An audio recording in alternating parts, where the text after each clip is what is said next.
E marta e zezë në Shqipëri si humbën jetën 5 persona brenda pak orësh. Në Shqipëri raportohen shpesh krime të rënda për të mos thënë çdo ditë, por 28 tetori 2025 shënoi një bilanc tragjik. Brenda pak orësh janë shënuar 5 viktima dhe një i plagosur në gjendje të rëndë.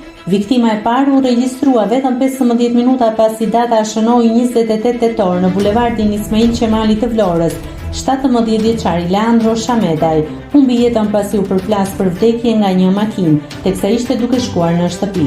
Ai kishte përfunduar turnin në lokalin ku punonte si kamarier kur një 32 vjeçari dheur erdhi me shpejtësi 200 km/h me makinën e tij poshtë dhe e përplasi.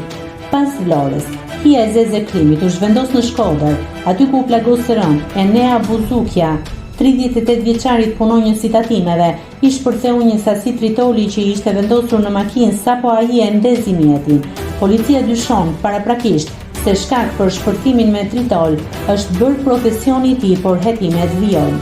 Nëse fatmirësisht ngjarja e rëndë në Shkodër do përfundonte vetëm me një të plagosur, në Durrës do shënohej një krim makabër brenda familjes.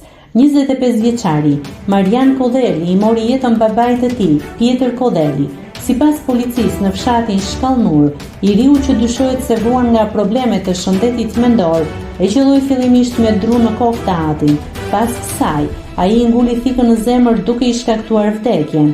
Marian Kodeli u arrestua 2 orë pas krimit nga forcat shqiponja dhe tashmë do përballet me drejtësinë për krimin tragjik. Teksa vëmendja ishte e gjitha në Durrës, në Tiranë një shef brenda një restoranti do kthehej në tragjedi. Ngjarja ndodhi në zonën e komunës së Parisit, ku 34 vjeçari Indrit Ismailari, kamarier u godit me thik nga Filip Sheu, kuzhinier, po në të njëjtin lokal. Autori u arrestua në vendngjarje pas krimit dhe deklaroi se e vrau Ismailarin për shkak se e bullizonte. Një tjetër konflikt do të merrte një tjetër jetë, por këtë herë në Berat. Sipas policisë, në lagjen e Kalas, Kristo Mema do godiste për vdekje me thik turistin Fili Hoxha, pas konfliktit për një kal, të cilin autori e përdorte për të shëtitur turistët në Kala. E viktima e fundit do të regjistrojë në burgun e Shkodrës, aty ku një shtetas amerikan, Brandon Saporito, do të varrej brenda qelisë ku ndodhej i paraburgosur për vrasjen e partneres së tij, Sandra Saporito, në muajin maj, teksa ndodheshin në Shqipëri.